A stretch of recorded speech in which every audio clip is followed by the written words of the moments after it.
Ang automated counting machine ay isang makabagong teknolohiya na nagpapadali at nagpapabilis sa pagbilang ng mga boto. Ngunit paano nga ba ito gumagana?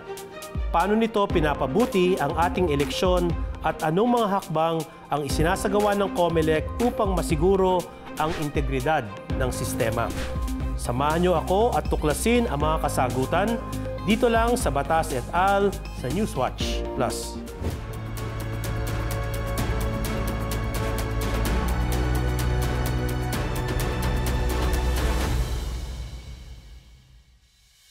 Magandang araw sa inyong lahat. Ako si Attorney Al Agra, law teacher ng bayan. Maraming salamat sa inyong pagsama sa amin dito sa Batas et al. Nandito po tayo ngayon sa session hall ng Commission on Election at kasama po natin ang COMELEC Chairperson George Erwin Garcia para paliwanag po sa atin ang features ng ating automated counting machine.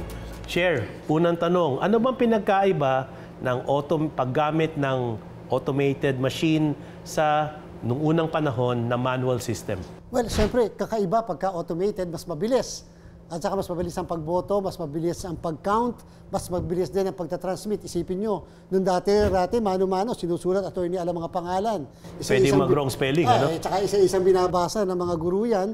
At pagkatapos kung ano yung produkto ng kanilang nabasa na bilang, may tinatawag na election returns, ayon, dadalhin pa ng mga teacher sa bayan. Kung sila galing sa napakalayong barangay, dadalhin pa nila yan. Kaya inaabot ng araw, sobra, minsan linggo, bago matapos ang isang eleksyon sa lugar na yan, kasama yung pagpoproklama ng nanalo.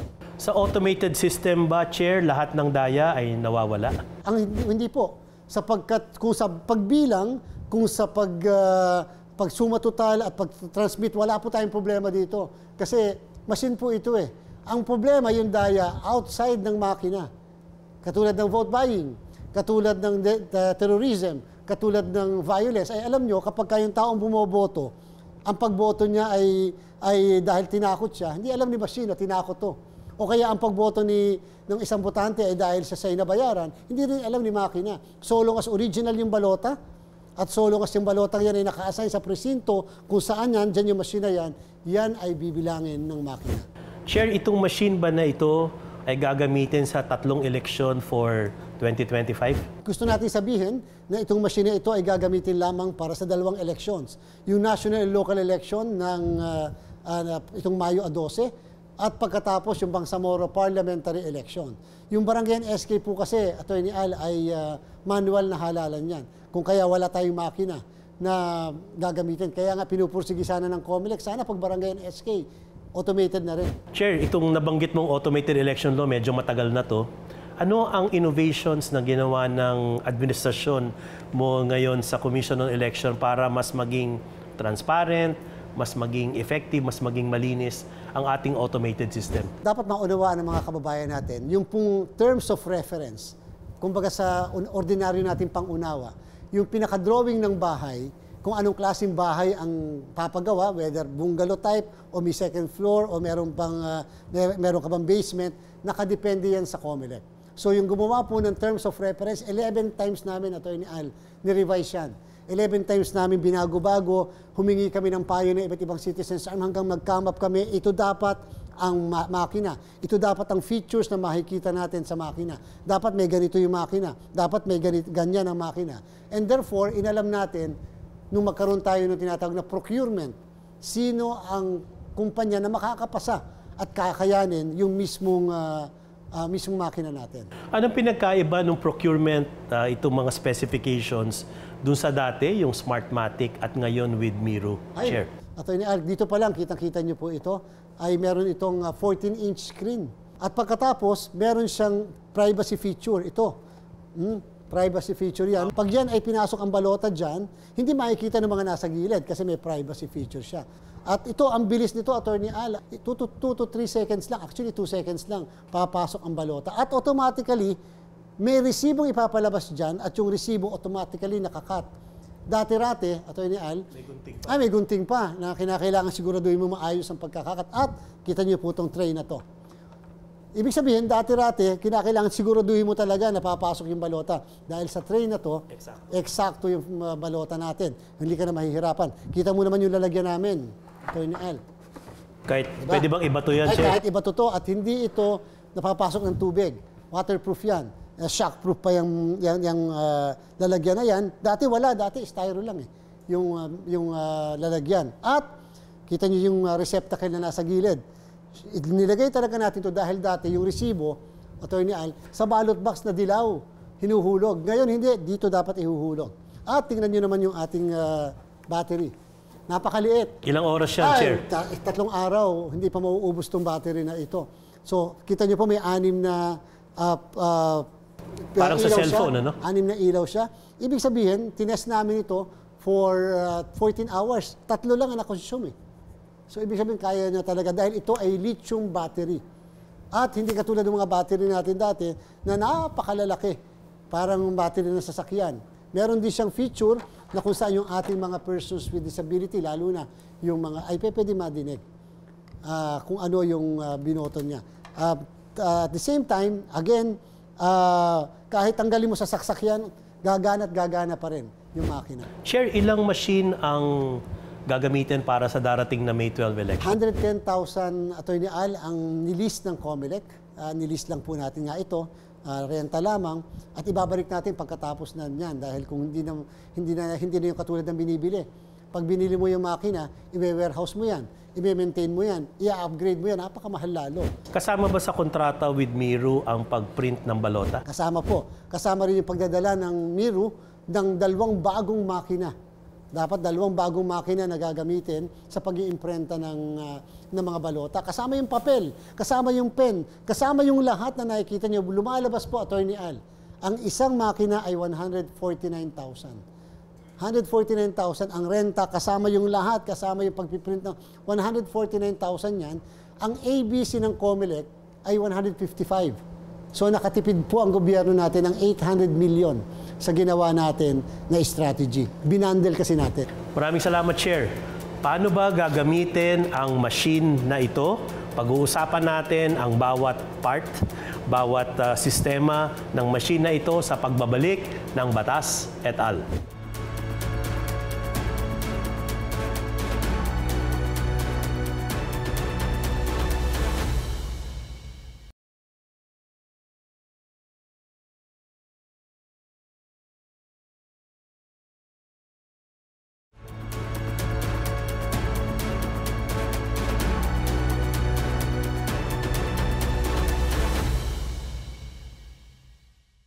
Kayo ay nanonood pa rin ng Batas et al. Ako po si Attorney Al Agra at kasama pa rin po natin ang COMELEC Chair George Erwin Garcia at special appearance ng ating COMELEC Commissioner Mr. Ernesto Attorney Maceda. Chair, kanina napag-usapan natin itong features ng automated counting machine. Siguro bago ito, paki-describe naman yung ating balota na gagamitin sa darating na halalan. Siyempre, doon sa mga kababayan po natin, ganito po halos kahaba ang balota na matatanggap natin sa araw ng eleksyon. More or less, parehas ang kulay.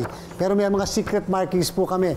Ito po ay pang-test lamang natin. May mga sikreto kami marka dyan sa balota. And therefore, kung yung mga mag-a-attempt, halimbawa, magsasabi na kaya nilang gumawa ng balota, ay naku, may mga paraan po para malaman ng machine kung yan ay tunay na balota at dapat tanggapin o i-reject ng mismong makina. Ito po yung ating balota at kung mapapansin nyo, may mga QR code siya. Yung pong mga kababayan natin, binibili lang po namin. May nakikita kayong mga block na yan sa gilid. Timing marks po ang tawag dyan. Huwag na huwag po natin pupunitin, huwag na huwag po natin susulatan dahil makukompromiso yung buong balota. Sapagkat kapag po nakompromiso yung buong balota, hindi na po kayo bibigyan ng kapalit. 1:1 po ang balota natin na nasa presinto. Isang botante, isang balota lamang. Maliban na lang kung yung balota mismo ay punit na yung binigay sa inyo, tsaka lang pwedeng palitan yung mga balota na yun. Share yung isang side, anong mga pangalan? Yung sa kabilang side, anong mga pangalan? Ayan, kung mapapansin nyo po, yung mas mahabang side na ito, ay yung side na yan, na nasa harap, yan po yung 12 senador. At saka yung mga local positions, governor, members ng House, governors, vice governor, hanggang sangguniang bayan. Pag tinignan nyo na po ang likod at huwag kalilimutan yung likod, Kasi may isang eleksyon na nakalimutan na meron palang party list sa likod. Yan pong 156 na pangalan ng party list. Ayan po, pwede kayo mamili. At sana po pakitandaan lang sa mga kababayan natin, may nakalagay po dyan, Senator, bumoto na hindi hihigit sa 12. Pwede pong kulang, pero wag sobra ng 12. Chair, yung balota ba na ito ay specific sa isang presinto or pwede mong gamitin kung sa lahat ng presinto sa buong hindi po. Naku, Atty. Al, hindi po pwedeng gamitin ito sa ibang presinto. Precinct specific ang ating balota. Kung saan siya naka-assign na presinto at yung makina, yan lang makinang yan ang pwedeng tumanggap ng balota. Kung sakaling kulangin yung balota, ano ang recourse? Actually, wala naman talagang kulang na balota dahil wala pa tayo sa karanasan natin. Sa lahat ng eleksyon simula 2010, na 100% ang voters turnout. So more or less, ganun kami kakumpiyansa na walang sosobra at walang kakailanganin na dagdag na balota. Ako po mismo bumoto ako. Ginamit ko itong balota na to. Pag nakita nyo po, meron akong tsinekan, merong X ang ginamit ko, merong shade ko naman, may sumobra ang shade sa bilog. Meron tinuldukan ko lang. Okay po? Pwede po yung ganon. Pero ang ating pong bilin, hanggat maaari, shade na lang. Huwag ng check lang. Huwag ng ekes lang. I-shade natin yung buong bilog. Kapiraso na lang po yung bilog eh. Ang dali pa makita. Chair, paano pag nilagay mo yung pangalan sa balota, anong epekto nun? Yung effect po niyan, mababasa pa rin. Pero, kahit na may marking? Election offense yun. Okay. Kasong kriminal po yan, basta sinulatan nyo yung mismong balota natin. Pero mabibilang pa rin? Yes po. Meron naman, ang hinihinging boto ay isa lang, ginawa po natin 2. Sa party list, bumoto tayo ng isa. Talaga naman kasing isa lang. Dapat ang party list, huwag pong sosobra yung sa party list. So subukan po natin kung lahat ng ito ay bibilangin. Kung napansin niyo, pwede rin natin siguro yukutin ng konti. Tingnan natin kung yan ay papasok pa rin sa makina. Sabi, please insert the ballot. Ibig sabihin, handa na siya. Kahit anong orientation, Chair? Kahit nasa yung likod, yung harap, kahit yung nasa ilalim, pwede po natin na ipasok na ganon. Hindi po kinakailangan na ganito lang. Pwedeng nasa likod o nasa harap ang simula. So tingnan nyo po, 2 seconds lang to 3 seconds ang pagpasok ng ating balota. Both sides na nababasa? Yes po. Bine-verify yung balota, 2 seconds para pumasok. Yung pag-verify, 14 seconds yan. Inaalam, ito ba yung balotang intended sa presintong yan at sa makina yan. Okay? Dineposit na. Ibig sabihin, tama ang balota. Nag-print na ng resibo. Ito po yung resibo niya. Ano ba laman ng resibo? Ang laman ng resibo, yung suma total ng lahat ng binoto at pwedeng makita yung mismong picture ng balota na hinulog. At meron din makita yung likod, yung party list. Yan ang binoto ko sa party list. Ayun po. So, pagkatapos ng 20 seconds at saka 5 seconds, papasok na. Titingnan mo yung resibo kung parehas yung binoto mo. Halimbawa, nag-overvote ako sa senador, kitang-kita. Pati sa House of Representatives, nag-overvote din po ako. Kaya hindi siya binilang. Ngayon po, may QR code siya. Para later on, yung mga magpoprotesta, Atty. Al, maliban sa pwedeng pabilang yung balota, pwedeng yung QR code na lang ang pababaril. At naandyan yung suma total ng boto, yung mga botong ganito. Ito po ay bawal picturean. Kasi kasama rin yung balota, bawal picturean po yan. Kahit may dala kang cellphone, hindi namin kukumpiskahin. Pwede ang cellphone sa presinto, pero bawal mag-picture. At kinakailangan tutupiin po natin to bago tayo lumabas. Kinakailangan ihuhulog natin dito.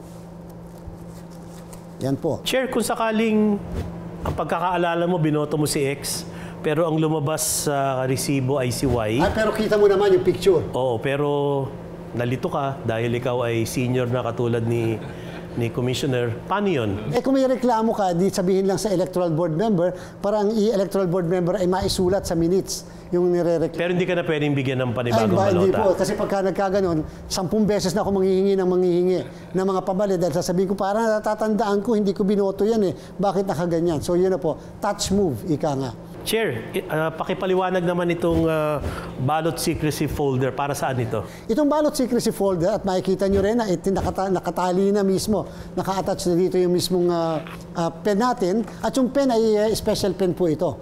So huwag kayong gagamit ng ibang pen. Huwag na po magdadala ng ibang pen o lapis. Itong pen na ito na pinoprovide namin, kasama po ito sa kontrata natin. Sayang naman. Ngayon po, ito yung ballot secrecy folder. Ibig sabihin, habang bumoboto yung botante, na andyan po yung balota, pwede po niyang matakpan para hindi po makikita kung sino binoboto niya. At pag boboto siya, pwede po niyang nakaganyan, nasa loob ng ballot secrecy folder ang balota. Sino ba magdi-deposit ng balota sa machine? Ang dapat maglagi, hindi po pwedeng teacher, hindi po pwedeng mga watcher. Ang dapat na nagde-deposito lagi ng mismong balota ay ang botante. Huwag po dapat matatakot, hawakan, o kaya medyo galaw-galawin. Wala na po tayong problema dyan. Matibay po itong mga makina na to at tatandaan, kayo po ang maghuhulog sa balota, ng balota sa mismong makina. Very important po yun. Huwag natin ipagkakatiwala ng kahit na kanino. Marami pa tayong malalaman tungkol sa automated counting machine sa pagbabalik ng Batas et al.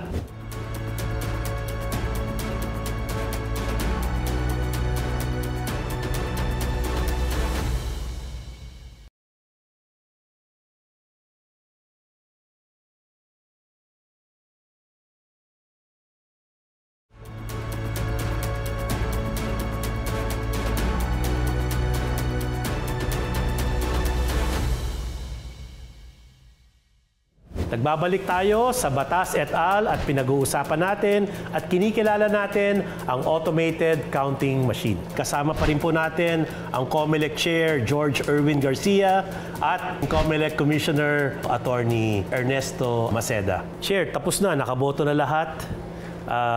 Tapos na, alas 7 na. Ano ang susunod na mangyayari? Ayan, okay. Tatawag tayo ng dial a friend. Hindi kayo dito. At dahil dyan, Atty. Al, tanggalin muna natin siguro itong yan. Ipapakita, for the first time, hindi pa namin ginagawa, ipapakita namin sa iyo ang kahuli-hulihang parte. Sa iyong mga televiewers, ipapakita namin ang kahuli-hulihang parte ng mismong gagawin ng teacher. So pagkatapos po nito, ay mag-print siya, kunyari, nakaboto na. Isa lang ang naipasok natin. Di ba? O, isa lang balota po naipasok.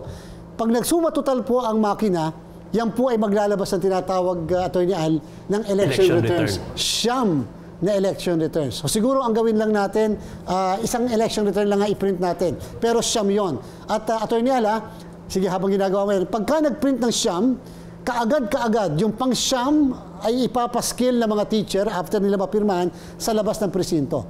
Take note, Atty. Al, wala pa pong transmission ng result. Hindi pa nagtatransmit. May kopya na ang lahat dahil nakapaskil sa labas. Yung election return ba, may QR code din ba yun? May QR code ang election return. At papayagan namin si NAMFREL at PPCRB na i-capture. Meron silang program para i-capture ang QR code. Kung napansin niyo po, may pinapasok siyang card. Yan po yung maninigurado na walang isang tao lang ang makakakontrol ng makina. 3 miyembro, mabibigyan po namin ng card. Yan po yung ginagamit nila para ma-access. At yan po ay specific lang sa miyembro ng, bawat isang miyembro ng electoral board ay may sariling card at may sariling number. Okay? So ngayon po ay naipasok na yung 3 card, magge-generate na siya ngayon ng siyam muna na election returns. Ito po ang election return natin. Chair, paano yung ilalim? May QR code, no? Opo, ito po election return. Siyam na ganito po ang i-imprenta muna. At pagka-imprenta ng pang-siyam, pipirmahan kaagad ng mga guru yan at may thumb mark sila at kaagad ipapaskill sa labas ng presinto. Ngayon po, pagkatapos po makapag-imprenta ng siyam at magpaskill ng isa, kita nyo po hindi kaagad siya magtatransmit. Ang katotohanan, Atty. Al, itong makina ay nakaprogram. Hindi siya pwedeng mag-transmit ng maaga sa alas 7. Okay, para wala na yung akusasyon na lagi na daw may nakakapag-transmit na alas 3 pa lang, 7 o'clock. At yung padadalhan nito, Atty. Al, ay hindi rin tatanggap ng walang alas 7. So lahat siguradong alas 7 onwards ang pagpapadala ng results. Saan papadala, Chair? Okay. Ipapadala po ito sa PPCRB, may sarili silang server, provided ng COMELEC, ng Miru, libre, walang bayad. At sila ay nasa isang data center, wala rin bayad. Meron din ang sarili ang NAMFREL, ang majority party, ang minority party, ang media may sariling server. Ang central server ng COMELEC, meron din kami na nandyan din sa Makati located. Isang lugar lang yan, Chair? Yung sa mga kanila, isang lugar. Yung sa amin, separate yun. Sa Vitro, Makati yung sa amin. Kasi central server yun mismo, yun ang number 1. At the same time, meron kaming backup server nasa Parañaque naman. At sa baba ng COMELEC, dito sa aming Chairman's Hall, meron kaming ilalabas dyan dahil lahat po ng result sa buong Pilipinas, sa bawat presinto, ay naka-real time. Pagkatapos po niya mag-imprenta ng siyam at nakapagpaskil sa labas, so si Atty. Al ay lawyer halimbawa sa canvassing sa bayan. Alam na kaagad niya anong boto ng kanyang kandidatong congressman kasi napadala na sa kanya, napicture na rin. Tsaka lang kami magta-transmit ng result. Ito lang ang ginagamit sa transmission. Sa pagtatransmit ng result, ano po ibig sabihin ng transmission? Kung napansin nyo, ito yung ER. Hindi mo na ito dadalhin sa bayan muna. Ipapatransmit mo kaagad, yan ang ibig sabihin ng automated. Dati-rati, kinakailan dalhin mo yung election returns sa mismong bayan. Kung 200 ang presinto sa buong bayan na yan, yung 2 election returns dadalhin sa bayan, kabayo, motor, tricycle, ang gagamitin. Chair, gaano ka ready ang ating mga teachers sa ngayon? At nate-train na po namin. Ngayong linggo ito, training na po nila. At yung mga technicians, kasama yung mga principal, last week pa po namin silang na-train. So, skip po natin.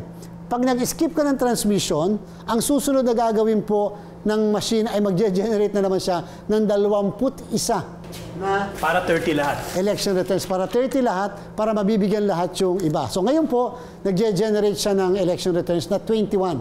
So hindi natin kukompletohin din yung 21. Chair, alam naman natin nung unang panahon, nung manual, no, may mga discrepancy sa mga kopya ng election return. Sa ngayon, dahil automated, pwede pa bang mangyari na isang election return, iba sa resulta ng election return, iba sa transmitted? Kung napansin niyo po, nakalagay doon sa screen, printing 10 and to 30. Printing 1 to 9. Ibig sabihin, kung ano na-print na una, hanggang 9, pare-parehas. Kung ano na-print na 20, na 10, number 10, hanggang sa 30 ay pare-parehas. Ito ay QR code mula, Atty. Al. Pwede mo meron kasi siyang camera dito sa ilalim. Para to verify yung resulta? Pwede yan ang gamitin din to verify. Ayan po, ang boto. Review. Para sa buong presinto yun? Para sa buong presinto. Tapos dito, ipapakita yun sa mismong balota. So pwedeng balikan yan? Actually, ipapakita talaga namin. Lahat ng boto ipapakita namin. Pipicturean yan lahat ng mga botante. So 200 na ganit na picture? Medyo matagal-tagal, sasabihin matagal, pero tapos na na-transmit. Nagka-canvas na. Ibig sabihin, maaaring kesa walang ginagawa yung mga watchers, picture sila. Kung ano yung interesado silang, halimbawa, watcher ako ni Mayor, ihantayin ko lang yung kay Mayor, dyan napipicturean ko. Bibilangin ko ngayon manually. Tumutugma ba yung boto ni Mayor manually sa election returns? At yung na-transmit na results. Chair, kailan mag-uumpisa ang canvassing sa bayan at mga lungsod? Alas 3 pa lang ng hapon ng araw ng eleksyon sa Mayo 12, magkukonvene sila, tapos magsususpend kasi wala pang result, at muli sila magre-resume ng mga alas 7 ng gabi.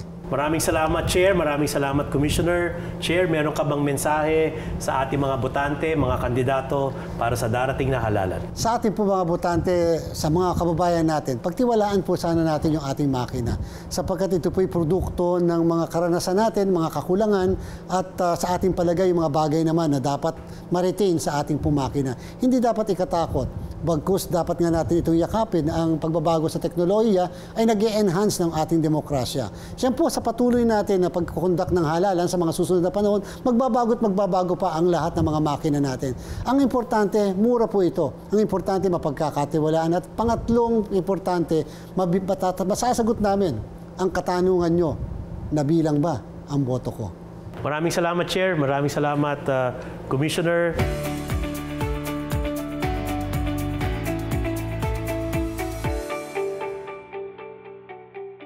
Maraming uri ng pandaraya ang naiiwasan dahil sa pag-automate ng ating eleksyon dahil sa pagbawas ng human intervention sa electoral process. Pero isang bahagi lamang ang automated system sa kabuuan ng halalan sa ating sistemang politikal at mga programa para sa ikabubuti ng buhay ng bawat Pilipino. Kaya dapat tuloy-tuloy ang reforma at malawakang pagbabago. Muli, maraming salamat sa ating mga manunood. Abangan ninyo ang mga susunod pa nating mga talakayan tungkol sa darating na halalan dito lang sa Batas et al. Sa Newswatch Plus.